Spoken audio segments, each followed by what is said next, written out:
sekarang pangkat N ya. Sigma cash flow. Nah, hari ini kita bahas yang cash flow-nya yang di atas ini. Nanti pertemuan berikutnya kita bahas yang KWACC-nya gimana cara ngitungnya. Gitu. Jadi kita bahas arus kasnya.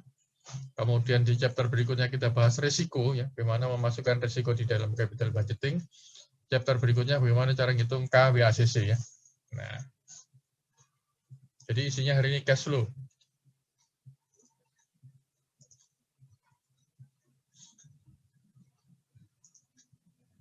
Ya, saya akan share PowerPoint. Nah, Anda sebaiknya sebelum kuliah dan ngeprint dulu gitu, menyiapkan apa yang belum paham siap untuk ditanyakan ya. Gitu.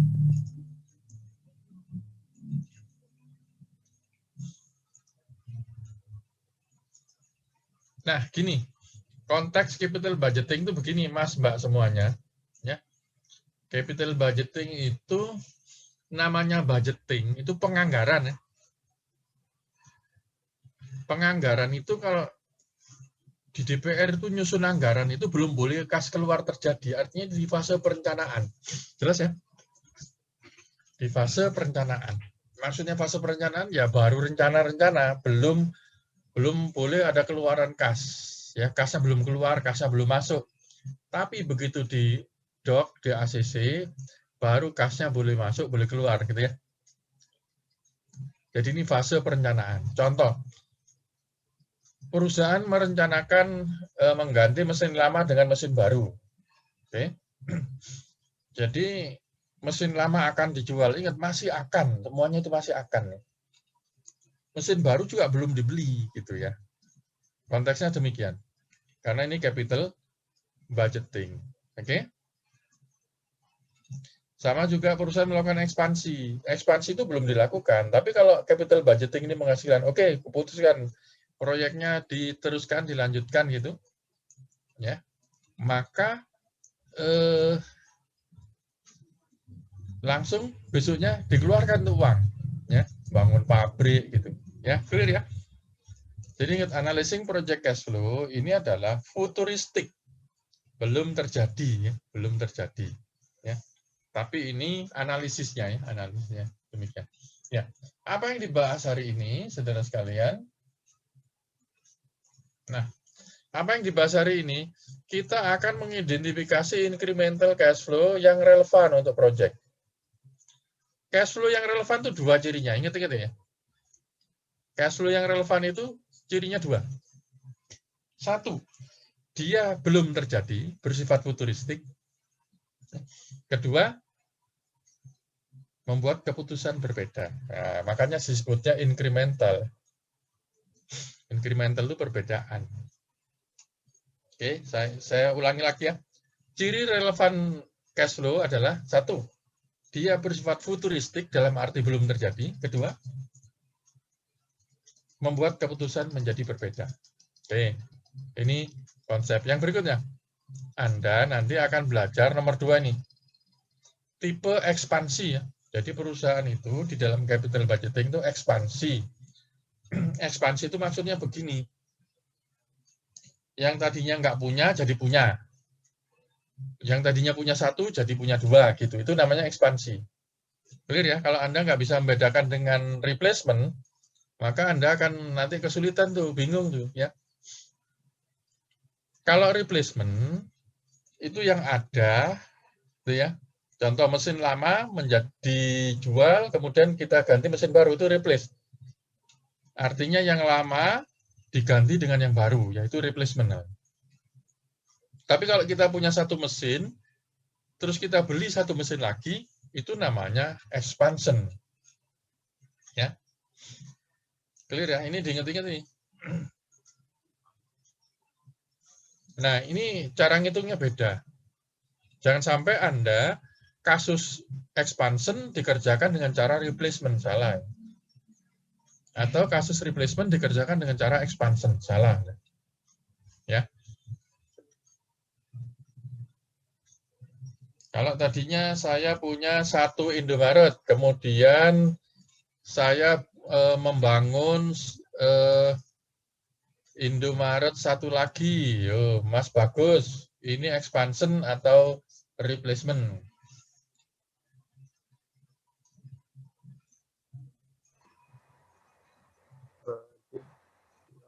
Mohon maaf untuk diulang, Pak. Kalau saya punya Indomaret 1, kemudian membuat satu lagi Indomaret jadi 2, itu expansion atau replacement? Ekspansi, Pak. Apa? Ekspansi, Pak. Ekspansi apa replacement? Ekspansi, Pak. Ekspansi. Kenapa kok ekspansi? Karena kalau replacement kan mengganti yang ada. Kalau ekspansi itu apa? Menjadikan yang ada, Pak. Menjadi ada, Pak. Ya, jadi menjadi lebih banyak gitu ya, ekspansi itu ya. Ya.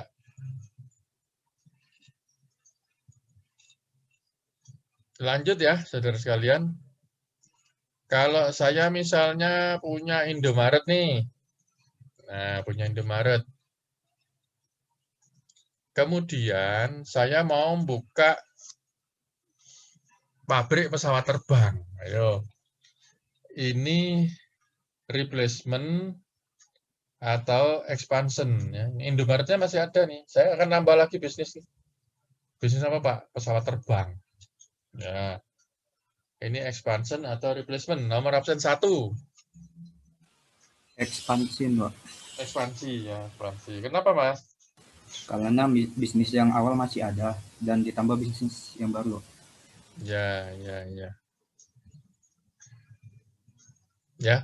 Jadi kalau replacement biasanya itu sejenis ya, sejenis kalau replacement ini. Mesin lama diganti dengan mesin baru yang lebih banyak kapasitasnya, gitu ya. Biasanya, tapi nggak selalu begitu. Pabrik yang lama diganti dengan pabrik yang baru, gitu ya. Pabrik lama ditutup, dibongkar, dihancurkan, dijual, gitu ya. Bikin pabrik yang baru, itu namanya replacement. Oke, saudara sudah paham sampai sini, kita lanjutkan sekarang. Project cash flow itu ada 3 ya, project cash flow itu. Itu pada waktu launching, ya, di awal, ya, biasanya kita beli dulu, kemudian dioperasikan, itu namanya operating period cash flow, kemudian pada waktu ditutup, namanya terminal cash flow. Ya. Contoh misalnya, saya ingin membangun bisnis pesawat terbang, ya. Saya ingin punya Lion Air atau punya Garuda, ya. Garuda, make people fly. Ya, saya harus beli dulu pesawat, ya kan? Itu masuk di launching sini ya. Nah, ini initial outlay dulu namanya. Nah, pesawatnya beli dulu. Bangun kantor dulu. Nah, begitu beroperasi, nerima penumpang, itu dapat duit namanya operating cash flow. Ya, pesawat kemudian setelah 30 tahun harus dikandangin, harus dijual ya kan. Berhenti bisnisnya, itu namanya terminal cash flow ya. Gitu. Ini di dalam capital budgeting. Nah, ini contoh-contoh. Ini adalah initial investment period, ini adalah operating period, dan ini terminal period tadi yang dijelaskan ya. Contoh. Untuk, nah ini Mas ya, ini sama dengan accounting ya. Initial period ini, initial investment, ya dulu saya sebut initial outlay, itu sama dengan kalau beli aset tetap, yaitu biaya-biaya tersebut, cost-nya sampai siap digunakan ya. Jadi bukan hanya harga beli pesawat, tapi juga biaya instalasi ya, biaya gedung dan sebagainya, training sampai siap digunakan. Ini namanya initial outlay atau initial investment. Oke. Di accounting berhenti sampai nomor 2 ini. Accounting-nya, ingat ya, accounting. Tapi di dalam capital budgeting, ini orang finance berpikir mengenai working capital. Pak, apa working capital itu? Working capital adalah current asset dikurangi current liabilities. Ya. Modal kerja adalah apa? Aset lancar isinya biasanya ya. Dikurangi account payable makanya di sini ya. Jadi yang namanya working capital itu, yang net working capital, kalau disebut net working capital adalah current asset kurangi current liabilities. Ya. Nih, contoh ini. investment in working capital. Nah, itu. Gini nih, yang supaya gampang Anda memikirkannya, bayangkan begini. Kalau saya buka Indomaret, ya, Indomaret kan terkenal ya, Indomaret, oke. Ini biaya perolehan gedung masuk di sini, di atas ya. Kemudian beli equipment masuk di sini, instalasi ya. Bikin banner, bikin apa namanya, lampu-lampu, kemudian mentraining karyawan, itu masuk di nomor 2 ini. Oke. Ini namanya capital expenditure. Oke, sampai siap Indomaret itu berdiri. Dan ada satu lagi Mas, Mbak semuanya, ini yang baru bagi Anda. Ini yang namanya working capital, ada namanya permanent working capital. Kalau Indomaret itu bayangin, Anda harus punya stok minimal tuh 600 juta Mas untuk Indomaret itu. Dan itu permanen dari awal sampai berjalannya periode sampai akhir itu harus ada minimum 600 juta. Itu namanya net working capital, dan itu karena sifatnya jangka panjang, dia dimasukkan sejak awal sudah ada itu. Ya.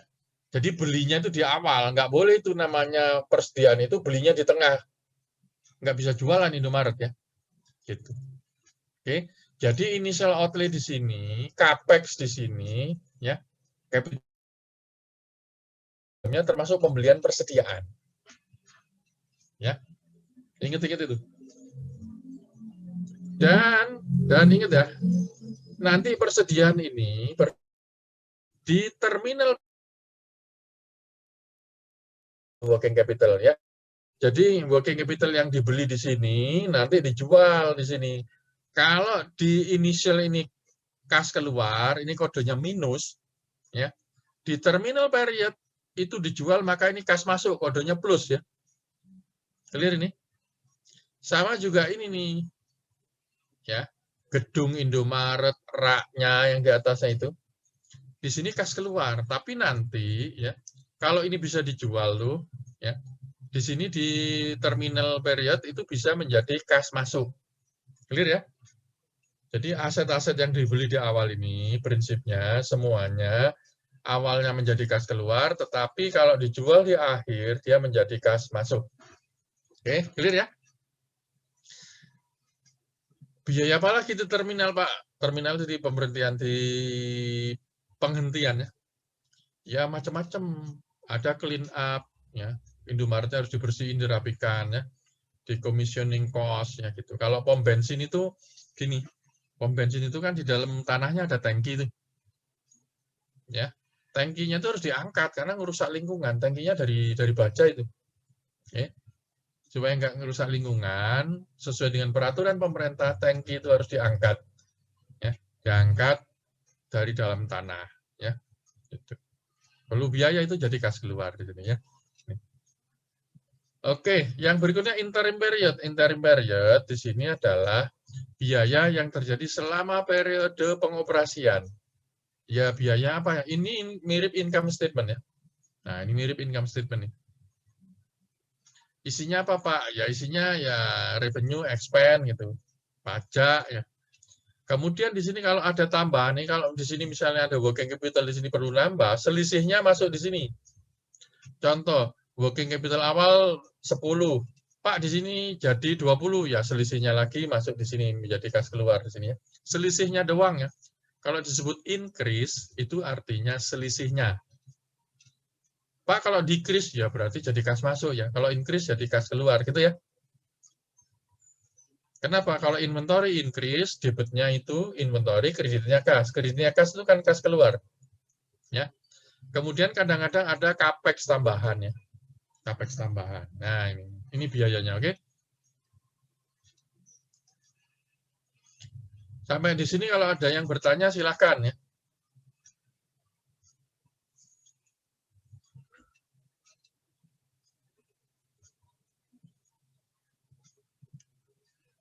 Nah, kita lanjut ya. Pak, incremental cash flow itu apa, Pak? Incremental itu artinya tambahan cash flow ya. Atau selisih cash flow. Tambahan atau selisih cash flow. Apa itu cash flow? Tambahan. Ya cash flow dengan project dikurangi cash flow tanpa project. Contoh, saya mau ganti mesin lama dengan mesin baru. Itu artinya firm cash flow dengan mesin lama dikurangi firm cash flow dengan mesin baru ya. Selisihnya, oke? Atau dibalik gitu ya. Firm cash flow dengan mesin baru dikurangi firm cash flow dengan mesin lama. Ya. Kalau ekspansi, tadinya punya 1 Indomaret menjadi 2 Indomaret. Ya, firm cash flow dengan 2 Indomaret dikurangi firm cash flow dengan 1 Indomaret. Ya. Ini kalau punya 2, ini kalau punya 1. Ya. Ini namanya incremental cash flow. Biayanya juga demikian, biaya dan pendapatan juga demikian. Oke. Nah, tadi saya sebutkan bahwa relevan cash flow itu cirinya 2. Yo, apa ya? Nomor absen 15. 15 sudah saya panggil belum ya 15?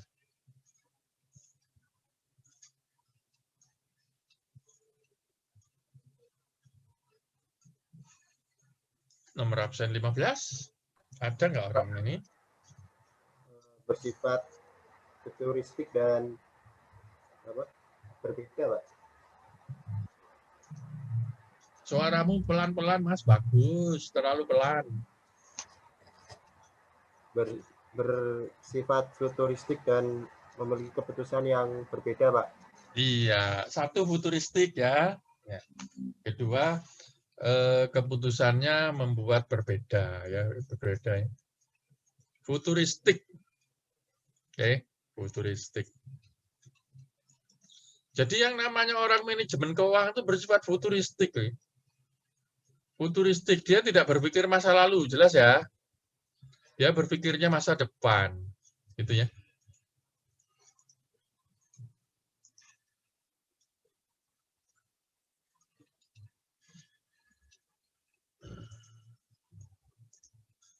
Nah, futuristik. Nah, berikut ada masalah nih. Yang pertama adalah mengenai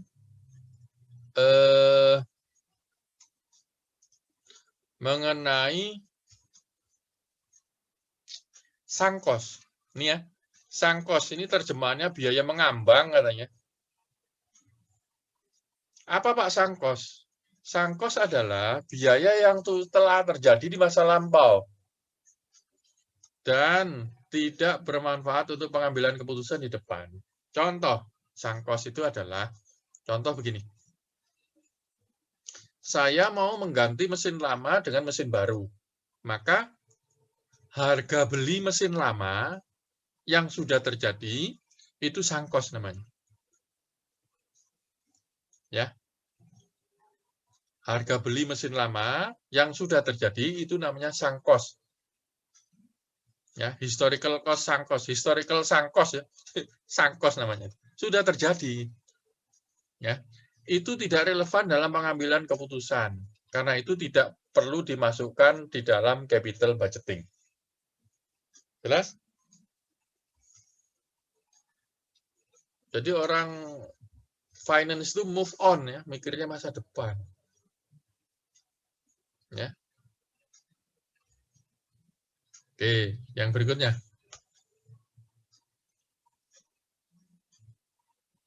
Tapi harga jual, ya harga jual mesin lama itu kan belum terjadi tuh. Misalnya mesin lama nanti akan dijual, harga jualnya itu relevan, ya. Tapi harga belinya dulu mesin lama itu tidak relevan. Yang relevan harga jual mesin lama. Kalau dijual ke depan berapa harganya ya? Kan belum terjadi tuh. Ingat ini masih perencanaan tadi ya. Jadi kalau mesin lama dijual, Pak, ya mesin lama harga belinya berapa? 1T. Itu nggak relevan, 1T. Jangan dimasukkan di capital budgeting. 1 triliun. Pak, tapi nanti kalau dijual lakunya 200 miliar. Nah, 200 miliar itu yang relevan. Masukkan di capital budgeting. Ya. Karena dia bersifat futuristik ya. Arus kasnya bersifat futuristik. Masa depan ya. Gitu ya. Yang berikutnya, overhead cost. Di sini ada biaya overhead. Di dalam perencanaan capital budgeting, biasanya nih kalau ada ekspansi, biaya overhead-nya itu berubah. Nah, ini harus dihitung perubahannya itu. Contoh, tadinya punya Indomaret 1. kemudian diperlebar ya, yang tadinya 10 meter persegi menjadi 100 meter persegi. Itu overhead cost-nya bertambah, biaya listrik, airnya nambah, oke? Nah, itu harus diperhatikan. Yang berikutnya, synergetic effect. Ini sinergi ya. Pak, apa itu sinergi? Ya, sinergi itu 1 tambah 1 sama dengan 5. Ya. Nah, ini contoh sinergi ya. Ini contoh-contoh ini. Kalau saya punya BPS ya, Bidan Praktek Swasta, sekarang menghasilkan laba 1 miliar. Saya juga punya bisnis PS. Ya, kawan saya punya bisnis PS nih. Juga labanya 1 miliar. Gitu. Terus kami sepakat berdua, yuk kita gabung nih. BPS ditambah PS. Ya, artinya apa? Yang tadinya terpisah letaknya digabung jadi satu. Ya, jadi satu gedung bareng gitu, letaknya berdekatan.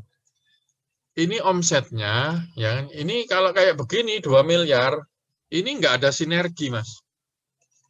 Ya, bisa jadi begini, karena letaknya berdekatan, ini omsetnya menjadi 3 miliar. Yang ini menjadi 2 miliar. Ya, ini sinergi namanya. Ya, ini namanya sinergi. Nah, ini kalau ditambah menjadi 5 ya kan gitu, 5 miliar. Maka sinerginya, nilai sinerginya itu 3 miliar ini. Ya. Oke. Jadi yang tadinya misalnya revenue aja, revenue. Revenue yang tadinya 2 miliar begitu digabung bisa begini nih. Ya, ini futuristik ya yang nomor 2 ini. Nah, ini futuristik, ini sinergi namanya. Ya. Nah, arus kas yang masuk di dalam penggabungan itu yang ini nih. Nah, yang 3 miliar ya. Ini yang saya contreng adalah gabung. Ya, gabung. Kalau ini sendiri-sendiri ya, gitu. Oke. Maka penggabungan atau merger seperti ini, saudara sekalian, memberikan nilai sinergi. Sehingga ada nilai tambah sebesar 3 miliar ya, 1 tahun ya. Arus kas inilah yang masuk di dalam capital budgeting. Bukan yang ini, bukan yang ini. Ya, tapi nilai sinerginya, oke? Nah, ini yang masuk ya. Ini dari penggabungan. Itu kenapa Anda lihat di dunia ini, di Indonesia maupun di luar negeri, banyak perusahaan yang melakukan penggabungan seperti ini ya. Yang terbaru kemarin adalah BRI Syariah, Bank Mandiri Syariah, dan BNIS ya. BNI Syariah digabung menjadi BSI aja ya. Bank Syariah Indonesia disingkat BSI aja gitu ya. Kayak mau kuliah BSI aja gitu ya. Nah, iklannya begitu. Ya. Bank Syariah sekarang digabung itu begini Mas dampaknya. Ada sinergi gitu. Kalau yang tadinya laba cuma satu-satu ini jadi 2, sekarang mungkin laba menjadi 5. Ya. Itu kenapa harga saham dari BRI Syariah itu jadi naik tinggi ya. Harga sahamnya naik 2 kali lipat, 3 kali lipat. Nih, karena ada sinergi ini yang diharapkan oleh investor. Oke, ini adalah sinergi ya. Synergetic effect namanya. Oke. Saya kembali ke PowerPoint. Nah, selanjutnya kita ada opportunity cost. Apa Pak opportunity cost itu? Opportunity cost adalah penghasilan yang hilang karena kita mengambil satu keputusan. Contoh, Anda kuliah di STAN. Ya. Restiana Amaliawati kuliah di STAN. Oke. Dia gratis kuliah di STAN, tapi bukan berarti biayanya nol. Gitu. Ada opportunity cost sebenarnya. Misalnya, Resti kalau nggak kuliah di STAN, dia bisa kerja di bank syariah tadi. Okay? Gajinya berapa? 5 juta sebulan. Maka opportunity cost dari Resti itu 5 juta. Lihat? Nah, opportunity cost ini di dalam capital budgeting itu menjadi kas keluar. Jelas ya? Menjadi kas keluar. Jadi Anda kalau merencanakan untuk Anda sendiri ini, capital budgeting, karena Anda ngambil kuliah di STAN, itu ada kas keluar sebenarnya. Sebesar opportunity cost Anda. ya, adalah penghasilan yang hilang karena Anda ngambil kuliah distan, misalnya, gitu ya. Pak, tapi kalau saya ini kalau nggak kuliah distan nganggur ya, Pak? Nganggur terus gangguin orang tua aja gitu, nyusahin anak apa namanya tetangga gitu ya. Oh, itu opportunity cost-nya 0 ya. Kalau Anda misalnya nggak kuliah distan tapi nganggur, itu 0 ini opportunity cost-nya, oke? Tapi kalau Anda kuliah distan, sebenarnya Anda sebenarnya juga bisa kerja di bank, ya, kerja di perusahaan gitu. Anda opportunity cost-nya nggak 0, ya. Opportunity cost ini menjadi kas keluar ya di capital budgeting. Yang berikutnya working capital requirement tadi sudah saya jelaskan, ada kewajiban minimal, ada syarat minimum untuk bisnis ya. Indomaret misalnya 600 juta itu harus ada di stok. Ya. Nanti kalau misalnya beli lagi, turun lagi di bawah 600 juta, dia harus beli lagi. Gitu. Terus gitu ya. Yang berikutnya, interest payment and other financing cost. Gini, di dalam cash flow, biaya bunga itu nggak usah dimasukkan. Biaya bunga bank nggak usah dimasukkan. Biaya bunga itu nggak usah dimasukkan ya, di dalam cash flow. Demikian juga financing cost ya, financing cost itu dividen gitu, nggak usah dimasukkan tuh. Kas masuk, utang yang dibayar kepada bank nggak usah dimasukkan. Terus apalagi investasi dari pemilik nggak usah dimasukkan ya, nggak usah dimasukkan di sini. Kenapa demikian? Karena demikian ya, financing cost nggak usah dimasukkan ya dalam capital budgeting. Karena saudara sekalian, interest payment maupun apa namanya, interest payment maupun dividen, ya, cost of capital itu sudah dimasukkan di KWACC yang bawah itu. Ya. Kalau dimasukkan lagi ke arus kas, dia jadi double. Ya.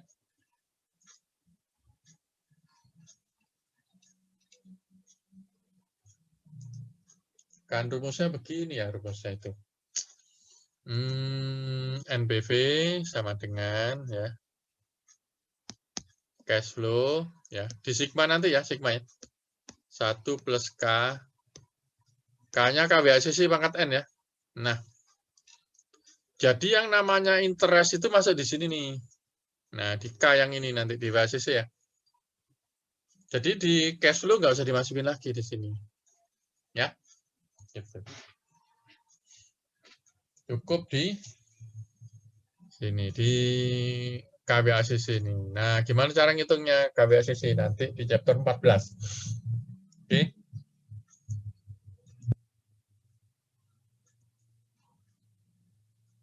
Pointer. Nah, tadi sangkos sudah saya jelaskan. Ya. Nomor absen 30. Sangkos itu apa ya tadi? Nomor absen 30. Contohnya apa ya? 30 nggak ada ya. 29. Nggak ada, Pak. 28. Oh, nggak ada ya. 25. Yang Iya, Pak. sangkos itu apa ya, Mbak, tadi? Biaya yang udah terjadi di masa lampau dan nggak relevan untuk keputusan di masa depan. Ya, contohnya apa ya, Mbak? Contohnya misalnya kayak biaya beli mesin lama yang udah terjadi. Iya, bagus ya. Overhead cost, kenapa ini relevan ya? Nomor absen 8. Apa yang dibahas dengan overhead cost ini ya?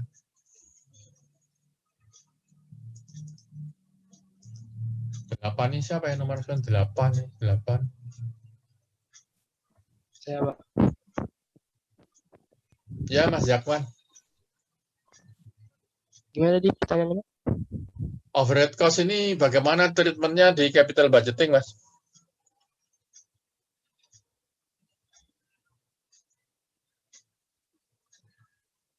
Dimasukkan ke project cash flow. Ya, ya. Adalah yang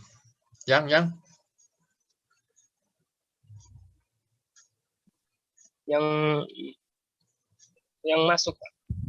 Yang masuk apa? Yang masuk? Yang relevan Penambah. apa ya yang masuk? Jika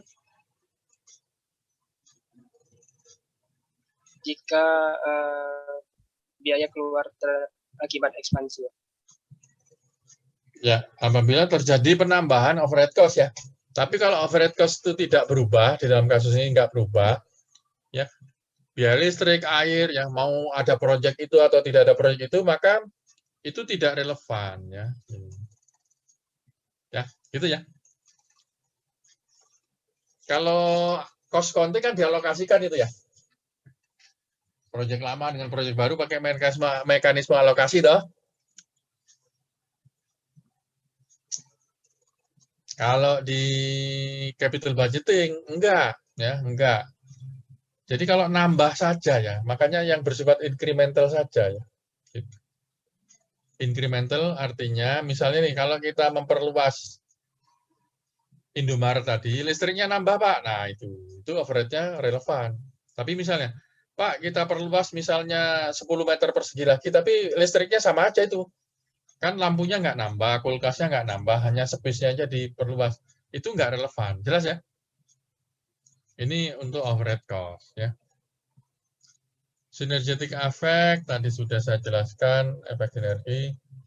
Opportunity cost. Apa yang dimaksud dengan opportunity cost? Nomor absen 4. 4.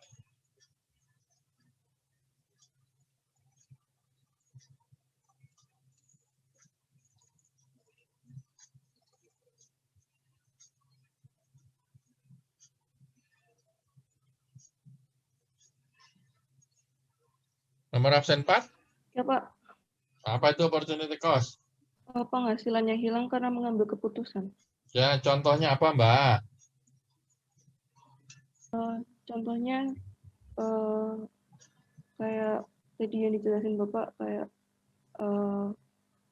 saya kuliah di STAN, tapi kalau saya nggak kuliah di STAN, saya bisa kerja di bank dengan gaji 5 juta. Jadi 5 juta itu opportunity cost. Ya, betul ya. Apalagi contoh yang kalau contoh lain apa sih? Contohnya yang lain contohnya apa sih misalnya?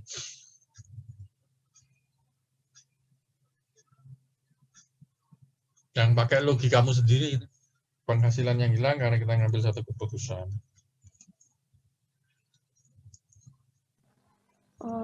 Misalnya kayak saya jual brownies, tapi kalau misalnya seharusnya saya jual kue yang hasilnya dapat 100.000, jadi 100.000 itu opportunity cost saya, Pak. Ya, begitu. Betul. Contoh lain adalah misalnya kalau kita misalnya ekspansi ya, Indomaret ya. Nah, contohnya Indomaret misalnya. Kalau kita ekspansi misalnya, kita kan perusahaan punya tanah tuh. Nah, karena ekspansi, tanah tadi nggak bisa disewain. Maka biaya sewa, penghasilan sewa yang potensial tadi namanya opportunity cost ya. Space Indomaret itu kalau nggak dipakai ekspansi kan bisa disewakan. Pendapatan sewa yang hilang karena kita ekspansi itu contoh juga menjadi opportunity cost ya. Working capital requirement ya. Nah, apa tadi yang saya bahas mengenai working capital nomor absen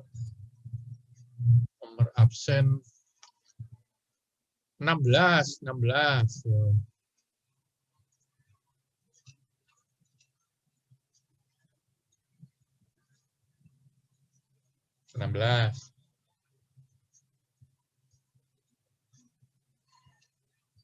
Working capital 16 siapa Pak? 16. Saya Pak. Ya Mas, coba dijelaskan.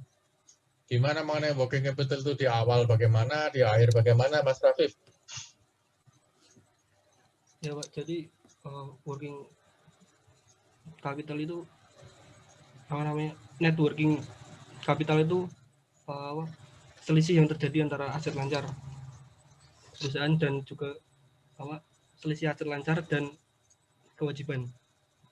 Kewajiban lancar ya? Ya Pak, kewajiban lancar. Terus.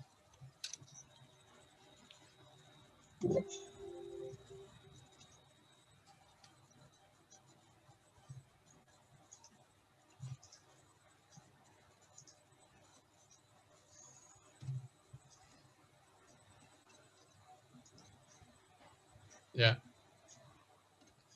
Bagaimana perlakuan di dalam capital budgeting di waktu launching maupun terminasi, Mas Rafif? Iya, Pak. Jadi waktu launching tuh adanya apa minimal Pak, misalnya yang tadi Bapak jelasin yang Indomaret membeli apa, Indomaret harus selalu cashnya harus selalu 100 juta. Bukan cash sih Pak, apa persedi.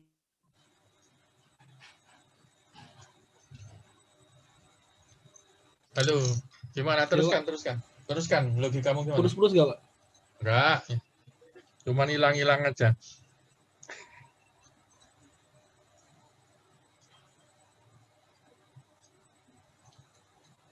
Jadi tadi Bapak yang menjelaskan tadi kan apa Indomaret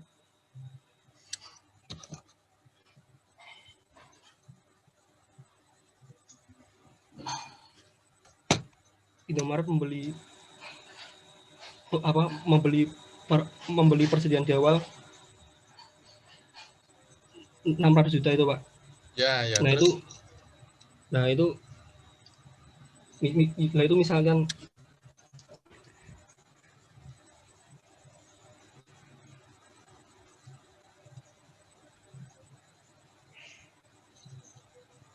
Ya, misalkan begitu. Jadi di awal menjadi kas keluar.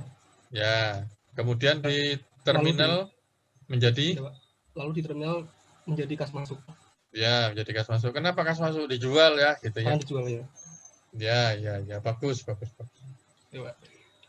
Oke, yang berikutnya. Mengapa interest expense dan financing cost tidak usah dimasukkan di dalam capital budgeting? Nomor absen tadi 16 ya. 16 ditambah 7, 23. Ya Pak, interest payment sama financing cost nggak dimasukkan dalam cash flow, soalnya udah dimasukkan di KWACC itu Pak. Yang Ya, di tingkat diskontonya ya. Di tingkat diskonto. Oke, ya. Bagus, Anda paham semua. Oke, paling enggak secara kolektif ya. Secara kolektif paham semua. Oke.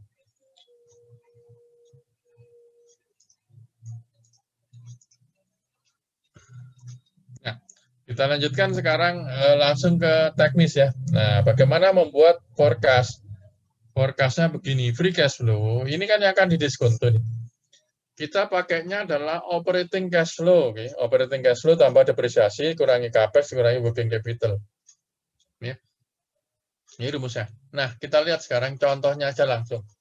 Biar Anda nggak bingung ya. Kalau penyusutan cara ngitungnya Anda gampang lah penyusutan. Langsung saya contohkan saja. Contoh ngitung increase in working capital kan gini ya caranya. Contohnya working capital inventory ini kayak cash flow persis saja.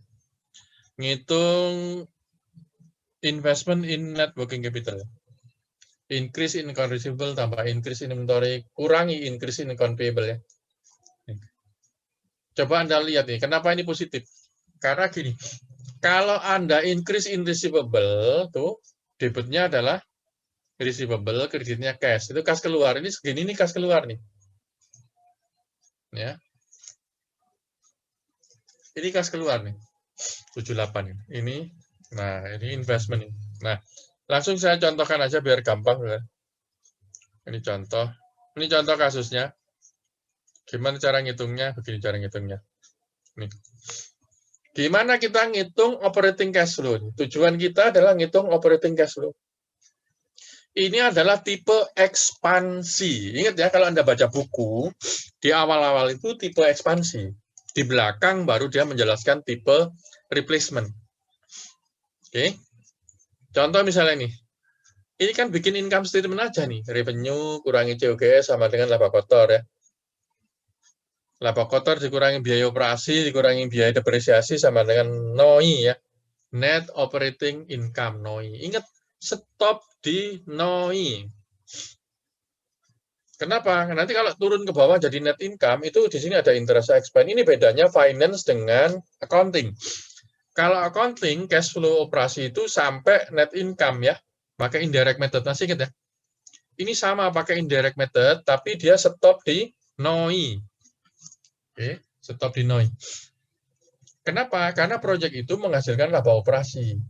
Oke, sampai laba operasi doang, stop.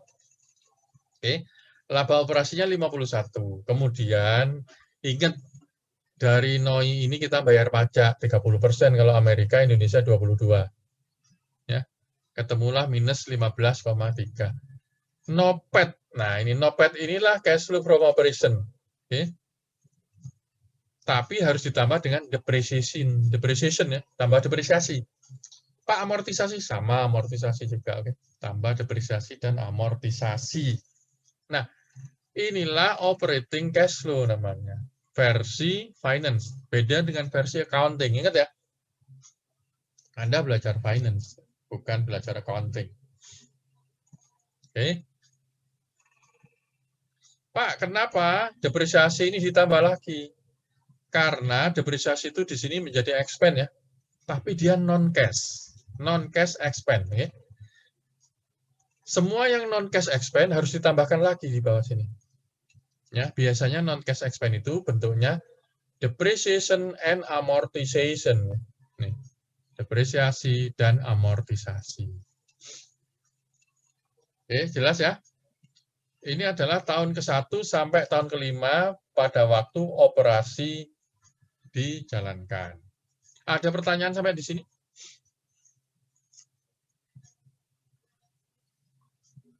Ini Anda persis membuatnya caranya seperti indirect method ya. Metode tidak langsung ngitung cash flow, cuman ini.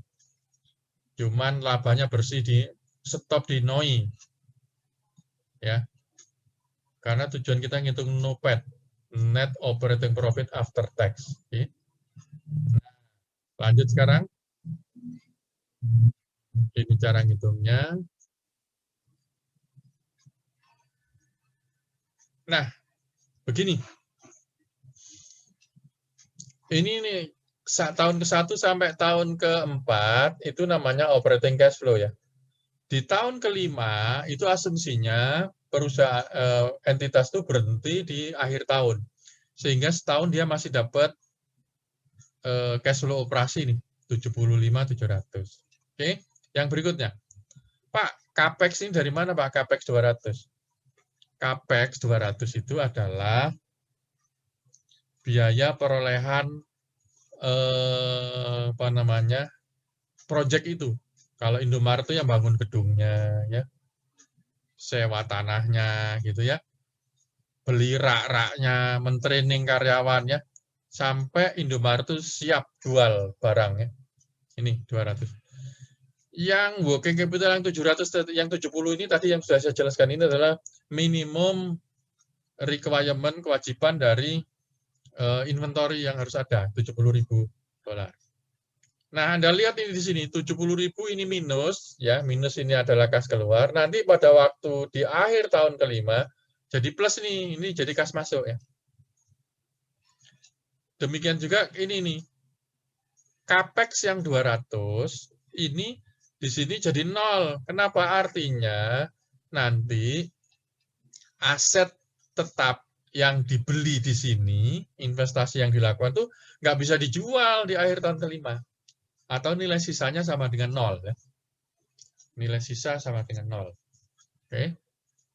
Pak, ini ternyata nilai sisanya nanti diprediksi, ingat ya, ini prediksi ya. Diprediksi masih laku 10.000, berarti ya di sini nanti jadi 10.000 gitu ya. Ingat ya. Jadi ini tergantung di soal, ya, tergantung di prediksi. Kalau memang nilai sisa diharapkan 10.000, nanti di sini jadi 10.000 kas masuk di terminal value. Oke, terminal cash flow-nya. Gitu. Oke. Nah, Anda lihat di sini, sehingga di sini kalau Anda lihat tahun ke-0, kalau ini disetujui, kita harus keluar 270.000. Ini minus ya, kas keluar nih. Setiap tahun ke-1 sampai tahun ke-4, kita akan dapat 75.700. Tahun ke-5 terakhir kita akan dapat 145.700. Pertanyaan, apakah proyek ini diterima atau tidak? Nah, hitunglah NPV IRR, kan gitu ya. Nah, ini tipe expansion, ya, tipe ekspansi, oke. Ada pertanyaan sampai di sini untuk tipe ekspansi?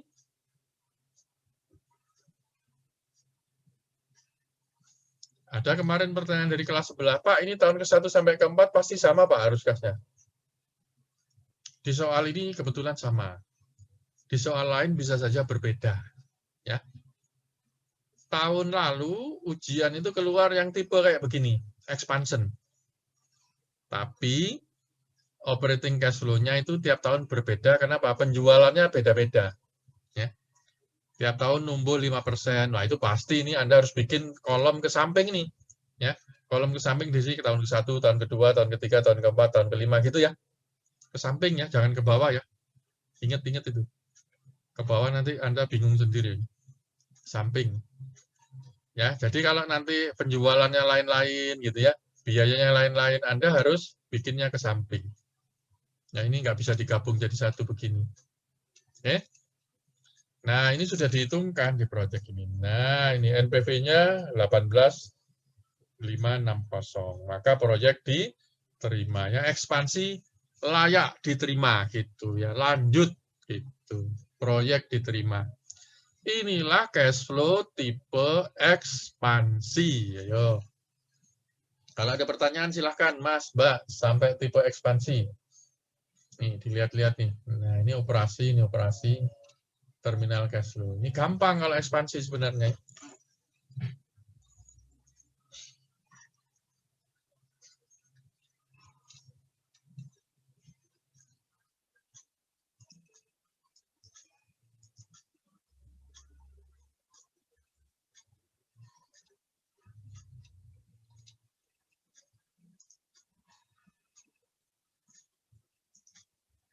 Izin, Pak.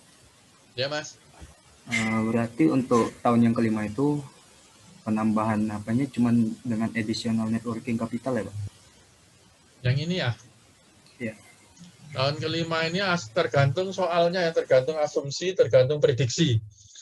Prediksinya nih, working capital itu nanti dijual, pasti dijual. Kalau di sini ada working capital tuh, ini pasti dijual. Harganya sama ya. Nah, gitu. Tapi kalau yang 200 ini bisa dijual juga nih. Ini nilai bukunya mungkin nanti ya tahun kelima ada, kalau ada keterangan di soal nilai sisa atau residual value ya 10.000, maka di sini jadi kas masuk 10.000. Gitu ya. Kalau nanti misalnya Pak, working capital itu setiap tahun harus ditambah 5%, 5%, 5%. Ya misalnya di akhir di sini ada penambahan terus setiap tahun ya. 5%, tambah 5, tambah 5, tambah 5, tambah 5. Sehingga di sini 90 ya. Maka yang dijual di sini nanti 90. Oke, gitu ya. Nah, itu variasi soal, biasanya begitu. Jadi working capital akhir yang ada di sini, akhir harus dijual semua di likuidasi istilahnya. Dilikuidasi menjadi harga segitu. Pak, kok ini nggak ada untung? Masa inventory 70.000 dijual 70.000? Iya, nggak apa-apa. Ya. Nggak apa-apa, asumsinya begitu kalau nggak ada keterangannya. Pak, itu kan bisa lebih tinggi. Ya, bisa lebih tinggi, bisa lebih rendah ya. Ini kan namanya prediksi ya. Prediksi sama aja deh angkanya gitu ya. Kayak Giant itu kan jual barang diskon sekarang. Sentro itu tutup tokonya ya. Barang-barangnya didiskon 50%. Nah, ini nih. Kayak gitu ya. Ada lagi pertanyaan, Mas, Mbak, semuanya?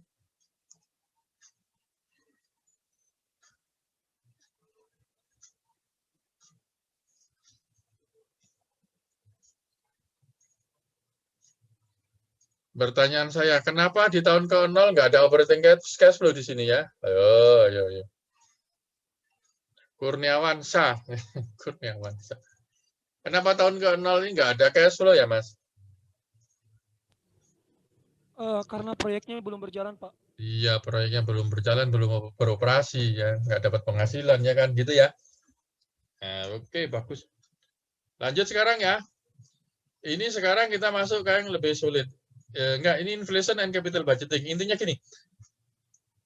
Angka-angka yang ada di sini nih, 1, 2, 3, ini sudah angka yang ada inflasinya gitu ya. Angka ini sudah mengandung unsur inflasi di dalam capital budgeting itu. Ya. Kenapa demikian? Karena cost of capital yang KWACC itu juga memperhatikan inflasi. Oke, maka atasnya harus inflasi. Jangan dikurangi dengan inflasi, nanti menjadi real cash flow, jangan. Kita nggak ngitung real cash flow, tapi kita hitung nominal cash flow. Nominal, ini nominal nih.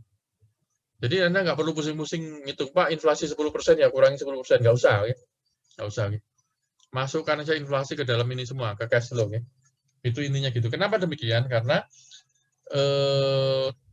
KWACC-nya juga memasukkan unsur inflasi. Sekarang tipe replacement. Nah, ini yang susah nih ya. Yang susah. Nah, susah tapi saya usahakan menjelaskan dengan cara yang gampang. Oke. Gini. Untuk menjelaskan ini, saya punya trik. Triknya begini. Kalau Anda bahagia, itu kas masuk ya. Kalau Anda sedih, itu kas keluar. Nah, gitu ya. Oke. Kuncinya itu aja. Kalau perusahaan itu senang, ini dari sudut perusahaan ya, dari sudut perusahaan ya, capital budgeting itu, bukan dari sudut karyawan. Itu kas masuk. Tapi kalau perusahaan itu sedih karena hal tertentu, itu namanya kas keluar. Oke, contoh ya, contoh nih.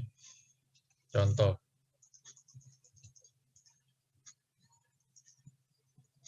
Biaya perusahaan naik, ya, biaya perusahaan naik, meningkat. Juan, perusahaan senang atau sedih?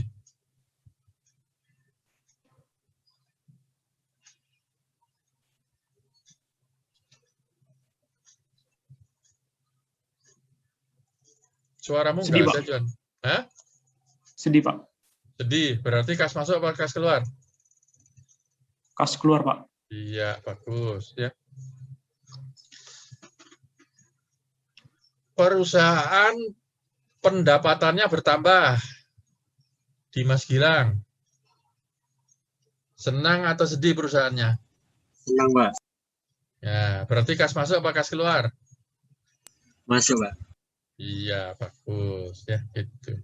Gitu ya. Siapa lagi?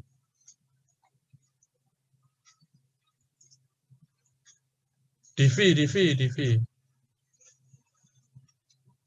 Perusahaan itu barang yang cacat jadi turun. Barang yang cacat menurun ke depan itu. Menurun jumlahnya. Perusahaan senang atau sedih? Senang, Pak. Senang, berarti kas masuk apa kas keluar? Kas masuk, Pak. Nah, bagus ya. Logika Anda udah terbentuk ya.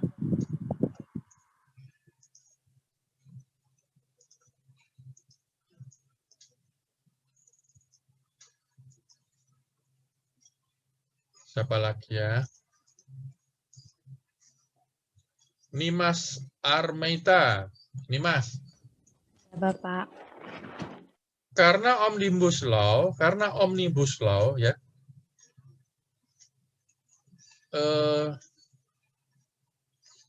Biaya karyawan ke depan tuh turun. Maka perusahaan senang atau sedih? Senang, Bapak. Senang. Berarti kas masuk atau kas keluar Kasnya bagi perusahaan? masuk. Iya, bagus ya. Itu ya. Tapi karyawan sedih toh? Iya, sedih, Pak. Iya.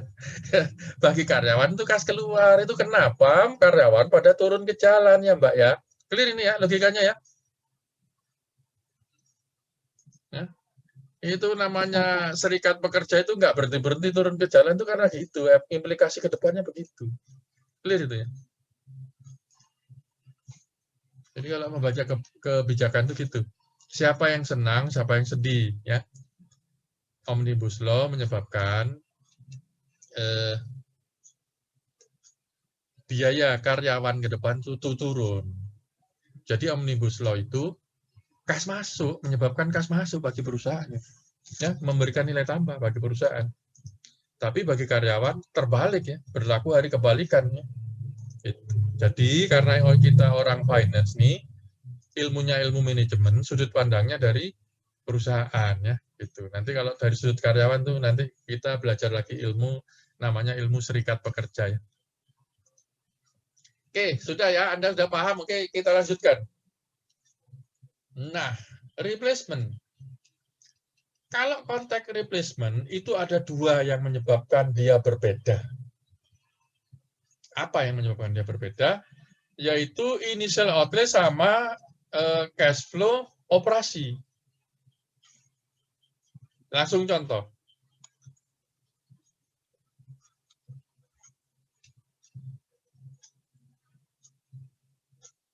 Nah, ini contoh.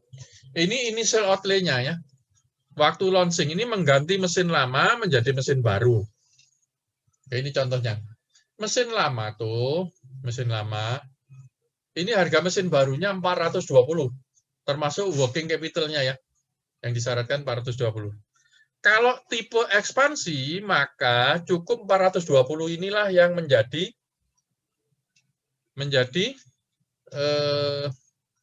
initial outlay. Oke.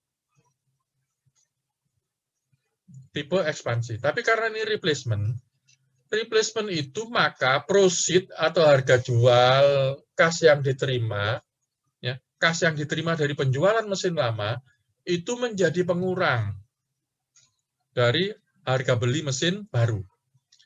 Jadi 420 itu harus kurangi 135. Kenapa? Mesin lama itu dijual lakunya 150 kurangi pajak, jadi 135 dapat cashnya. Ya. Sehingga replacement net cash flow adalah 285. Clear ini bedanya? Kalau Anda ekspansi cukup di 420 ekspansi ini, stop di sini, oke? Tapi karena ini replacement, maka harga jual mesin lama kurangkan ke dalam harga beli ini. Sehingga kas keluarnya hanya menjadi 285. Itu adalah 420 kurangi 135. Ya. Kok gampang, Pak? Enggak gampang, Mas. Ini susah.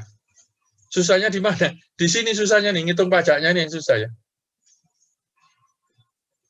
Ngitung pajaknya gimana? Nah, mesin lama laku dijual 150, pajaknya dihitung 15. Dari mana 15?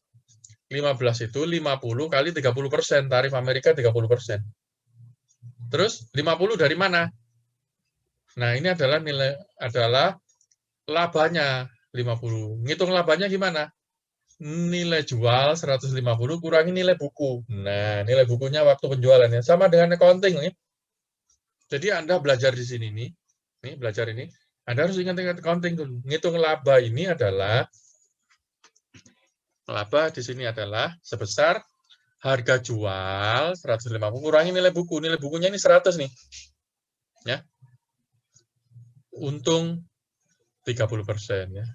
Hasilnya 15. Oke. Nah, sampai di sini coba nanti saya akan review lagi. Nomor absen berapa tadi ya? Lupa. Nomor absen Resti sudah tadi ya. 24 sudah belum ya? 24 sudah belum tadi? Belum, Pak. Ya, nomor absen 24. Saya nanya nih, apa bedanya initial outlay di tipe ekspansi dengan tipe replacement? Nah, yuk kamu jelasin. Kalau tipe ekspansi cuman sampai ini 420.000 itu. Tapi kalau tipe replacement sampai 285.000. Iya, betul. 285 dari mana angkanya, Mbak? Dari total cost of new itu 420.000 dikurangi sama net cash flow 135.000. Ya, bagus. 135.000 itu dari mana, Mbak, ngitungnya?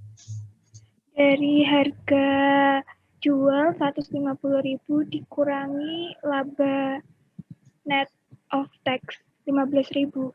Ya, dikurangi pajak penghasilan ya. Ini pajak penghasilan ya, 15%. 15.000 ini dari mana, Mbak, ngitungnya? Dari nilai jual dikurangi nilai buku dikali sama 30%. Ya, 30% ini apa, Mbak? Persen of tax-nya kalau Amerika, Pak. Ya, tarif pajak penghasilan ya. PPH ya. PPH Amerika Serikat. Ini pajak penghasilan. Oke, bagus ya. Nah, kawan saudara sudah paham nih. Saya harapkan semuanya paham ya. Ini khusus untuk tahun pertama, tahun ke-0 ya, waktu launching. Initial outlay-nya itu 285. Oke. Sekarang lanjut ke cash flow operasi. Bapak izin bertanya. Ya, Mas. Izin Pak, kalau misalkan itu tuh kan ini teksnya on gain kan, misalkan loss gimana Pak? Kalau loss ini ditambah ya. Mau dibalikin aja langsung ya Pak? Ya. Kalau loss nih loss nih loss ya. Jadi ini sales price ini cash-nya ya, cash, ngerti cash ya? Iya Pak. Kalau ini misalnya loss-nya 50 ya, misalnya nih. Ini kan harga jualnya kan 150. Misalnya nilai bukunya 200 ya. Saya kasih contoh, nilai bukunya 200. Berarti loss dong ini. Ya. Kalau loss ini ditambah ini. Ya. Berarti gini Mas, logikanya gini logikanya. Memang kita dapat cash 150. Ya, dapat cash berapa? 150. Oke. Kalau loss sebesar 50 itu menyebabkan kita itu nanti ke depan ya ini mengurangi pajak ya. Jadi kerugian yang di sini ini karena jual aset ini, mesin ini kalau loss itu kan harus nanti digabung dengan penghasilan reguler. Jadi karena loss, maka ada tax saving namanya, Mas. Tax saving. Jadi pajak ke depan tuh yang kita bayar jadi turun. Kalau pajak yang dibayar turun, Anda senang atau sedih? Senang, Pak. Senang, itu ya senang itu kas masuk ya. Sama dengan ini juga nih. Kalau gain, ini gain ya, gain. Anda harus bayar pajak. Pajaknya nambah 15. Anda senang atau sedih? Sedih, Pak. Sedih, berarti kas keluar, gitu ya. Clear ya itu ya. Jadi treatment pajaknya gitu juga sama. Jadi kalau rugi 50, ya kan? Rugi 50, ruginya biarin aja. Yang kita masukkan unsur pajaknya di sini. Oke.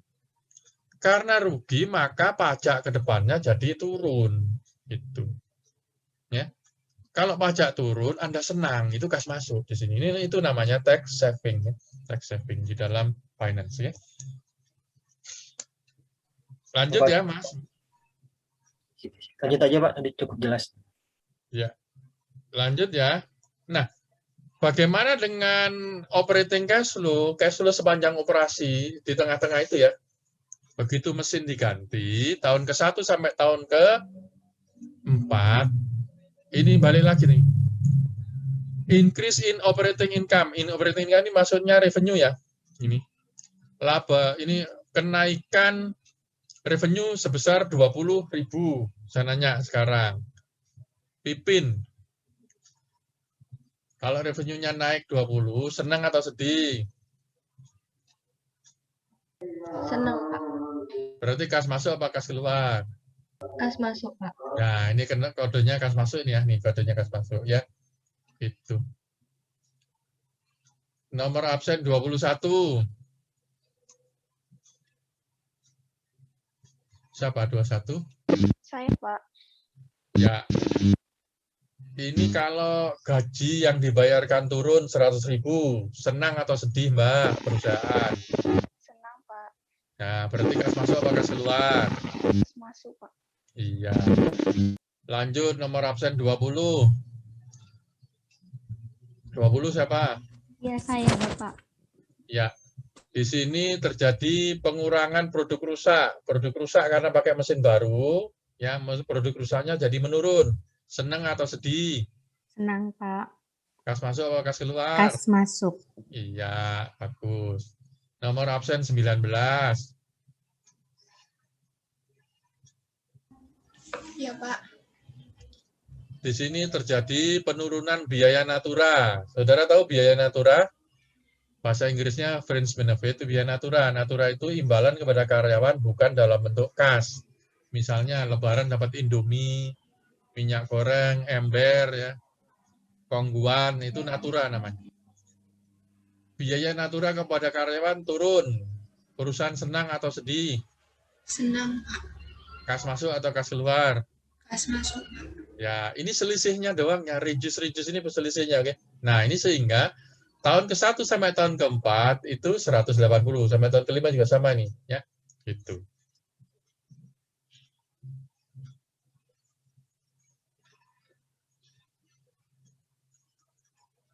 Yang berikutnya, biaya pemeliharaan naik. Ya, nomor absen berapa tadi? 18 sekarang, 18. Turun, Pak. Sedih, Pak. Sedih ya. Nah, berarti ini kas Keluar. kas keluar, maka kodenya minus ya. Nih ya. Depresiasi meningkat, biaya depresiasi meningkat.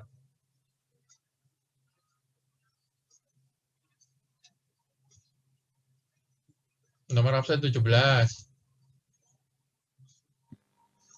Sedih, Pak. Sedih. Kas masuk atau kas keluar? Kas keluar, Pak. Iya. Sudah ya. Tapi- Tuh, gitu logikanya ya. Izin Kemudian, bertanya, Pak, saudara, tadi ya. depresiasi itu bukannya tidak mempengaruhi, tapi kalau di replacement ini berarti tetap berpengaruh ya, Pak? Ya, sama aja ini. Nanti ditambah di bawah nih, ditambah nih. Ya. Jadi nanti di sini menjadi kas keluar, nanti di bawah ditambahkan lagi nih. Ya. Kenapa kok ditambahkan lagi? Karena kita mau ngitung pajak nih. Ini pajaknya nih. Kalau Anda nggak tambahkan di sini, ya, nggak tambahkan di sini expense-nya, itu nanti pajaknya salah. Ya. Pajaknya salah. Jadi tujuannya kenapa depresiasi ada di atas, tapi ditambahkan lagi di bawah, supaya Anda ngitung pajaknya benar gitu ya. Itu. Ada lagi pertanyaan? Terima kasih, Pak. Jadi di sini ada kas masuk, ya Mas. Kas masuk 180, kas keluar sebesar 90 nih, 40 tambah ini ya. Sehingga net operating income NOI dari replacement itu 90. Hitunglah pajaknya 30%, 27. Sehingga after tax-nya 63. Oke. Depresiasi yang sudah dikurangkan di atas, kenaikannya doang ya. Tambahkan lagi di bawah. Oke. Sehingga total cash flow-nya, operating cash flow-nya ini menjadi 113. Ini tahun ke-5 juga sama, oke. Ya. Tahun ke-5 hanya tadi sama yang bawah ini. Working capital yang awal tadi 20 dijual di sini. Capex tadi yang 420 ini dijual nanti lakunya ini nilai sisa namanya 50 ini. Ya. Capex tadi. Nah, ini laku working capital yang 20 balik lagi 20. Ini kas masuk ini dua-duanya ya. Sehingga terminal value-nya sebesar sekian ya. Sehingga saudara kalau digabung ya. Jadi kas masuk ya kas keluar awal 285, kas masuk per tahun 113, terakhir 185. Ini NPV-nya 128 sekian. Sehingga karena NPV positif, maka proyek ini diterima, artinya mesin lama layak diganti dengan mesin baru.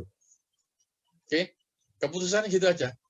Mesin lama layak diganti dengan mesin baru dengan menghasilkan nilai tambah sebesar 128. Ya. NPV-nya naik. Ini nilai perusahaan akan naik menjadi sebesar sekian, Mas. Nilai tambah, ya. Nilai perusahaan itu naik sekian. Gara-gara mengganti mesin lama dengan mesin baru. Omnibus Law juga begitu, bisa dihitung NPV-nya itu bagi perusahaan ya. NPV-nya positif bagi perusahaan, tapi bagi karyawan negatif. Ya. Gitu ya. Omnibus Law bisa dihitung. Nah, sampai di sini silakan kalau ada pertanyaan. Topiknya hari ini habis sampai di sini, oke? Jadi yang susah ini tipe ini biasanya. Jadi kesimpulannya, satu, replacement itu beda di initial outlay-nya. Ya, initial outlay-nya kalau di ekspansi itu berhenti di 420 ini. Harga beli tambah tambahan working capital. Oke. Ini untuk tipe ekspansi. Tapi kalau ini replacement, maka harga jual mesin lama menjadi pengurang ya. Menjadi pengurang dari apa namanya? Menjadi pengurang dari perolehan ini ya. Jadi harga jual mesin lama itu harus dikurangi pajak ya. Itu cara ngitungnya. Itu perbedaan yang nomor satu. Perbedaan yang nomor dua adalah cash flow operasi itu semuanya murni dari penghematan. Ya. Kalau ini namanya penghematan dan pemborosan. Nah ya, yang terjadi karena kita menggunakan mesin baru. Jadi kalau pakai mesin baru ada penghematan 180, tapi ada pemborosan 90. Ya. Selisihnya doang nih, penghematannya doang ya. Ini adalah perbedaan kalau kita pakai mesin lama dengan pakai mesin baru. 40 ini adalah perbedaan. Jadi kalau pakai mesin baru, itu biaya maintenance-nya lebih tinggi 40. Gitu ya. Jadi 40 dari mana? Ya maintenance mesin baru dikurangi maintenance mesin lama. Kalau pakai mesin lama, maintenance-nya mungkin cuma 10.000. Tapi kalau pakai mesin baru 50.000 ya, selisihnya 40.000 ini. Gitu ya. Cara ngitung angka ini, increase itu begitu. Demikian juga ini. Reduce defect itu 50.000 ngitungnya gimana? Ya kalau pakai mesin lama, rusaknya mungkin banyak banget tuh, 100.000 ya. Atau 70.000 deh, 70.000 rusaknya. Tapi kalau pakai mesin baru cuman rusak 20.000, selisihnya 50.000 ini. Ini penghematan semuanya. Ya. Sampai di sini silakan kalau ada pertanyaan, Mas. Nanti saya kasih PR ya.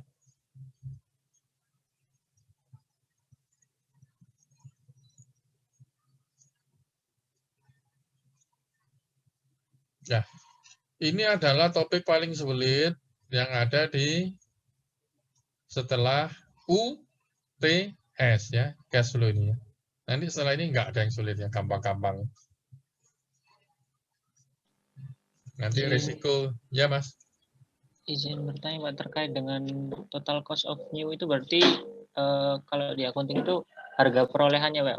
Ya Pak, misalkan ada PPN dan sebagainya dimasukkan ke dalam. Ya.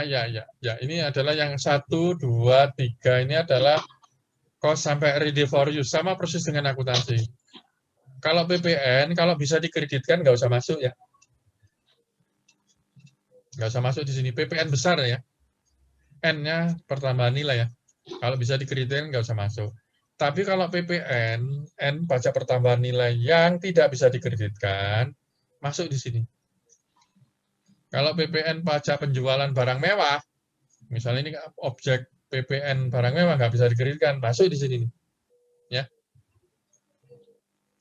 Gitu ya. Ini biasanya di finance diasumsikan tidak ada pajak ya. Nah, karena ini jurusan akuntansi, oke. Yang ada pajak gitu-gitu jurusan pajak biasanya ya. Gitu. Jadi ini cost, all cost, full cost ini. Ini full cost. Ya, full cost. Bedanya dengan akuntansi hanya ini doang nih, working capital requirement, kewajiban keharusan untuk menambah working capital. Nih, 20.000 ini. Ada lagi pertanyaan? Izin bertanya, Pak. Iya, Mas. Tadi yang dikatakan full cost itu kan ada 3 kan, Pak. Nah, itu semua berarti capital expenditure kan, Pak? Ya, capex ya. Ya. Terima kasih, Pak. Ini. Ya, ini CAPEX nih, capital expenditure. Ini CAPEX ini yang nanti di akhir tahun kelima dijual menjadi 50.000 doang ya, ini ya. Karena ini CAPEX ini nilai sisanya sebesar 50.000 ya. Nah, ini nih ya. Less CAPEX. Nah, CAPEX yang dijual maksudnya ini ya. Bukan CAPEX itu mengeluarkan yang baru, bukan. Ya. Ini kan dijumlah nih 113 tambah 20 tambah ini ya. Berarti ini kas masuk nih. Clear? Tapi kalau di antaranya ada CAPEX yang harus dikeluarkan, kas keluar nggak apa-apa dikurangkan di sini ya. Ada tambahan CAPEX misalnya, kas keluar ya. CAPEX yang di sini maksudnya ini hasil penjualan mesin baru tadi di akhir tahun kelima. Ya. Working capital di sini maksudnya working capital tadi yang 20.000 tadi dijual dengan harga yang sama ya. Ada pertanyaan lagi? Izin Ya, Mbak. bertanya, Pak. Ya. Tadi yang teks itu, Pak, yang 50.000 kali 30% itu 50.000-nya itu hasil dari penjualan mesin baru tadi, Pak. Yang mana, Mbak? Yang 50.000 kali 30% tadi, Pak. Oh ya, sebentar ya.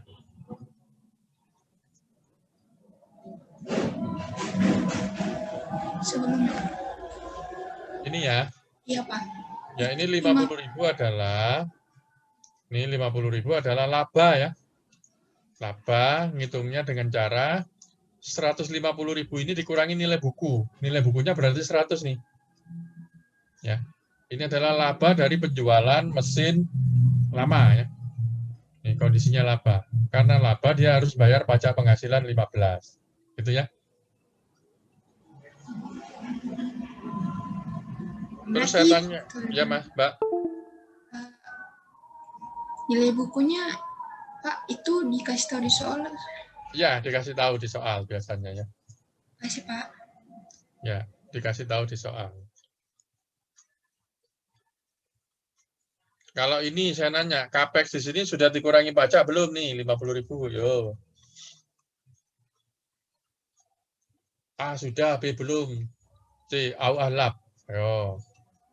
Nomor absen 16. Tadi sudah belum ya 16? Sudah, Pak. Oh iya, nomor absen 14.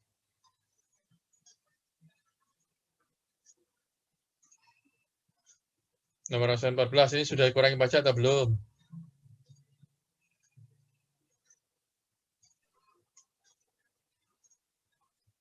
Belum ya, Pak. Apa? Ini sesudah pajak ya, ingat ya, semuanya ini sesudah pajak cash flow-nya ya. Ini net proceed namanya, net proceed. Ya, net proceed. Net proceed itu net of tax ini, net of tax ya. Oke. Ini yang agak menjadi kompleks ya. Baik, saudara sekalian, materinya sudah habis. Habis ini Anda saya kasih PR ya. Anda kerjakan ya. PR-nya nomor 12, 16 sama 12, 30 ya. Ditambah yang ada di LMS ya. Nah, udah cukup ini aja. Oke. Anda coba, selamat berlatih ya.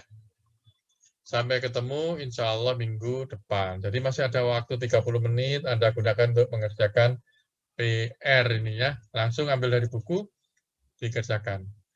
Oke, kita akhiri ya. Assalamualaikum warahmatullahi wabarakatuh.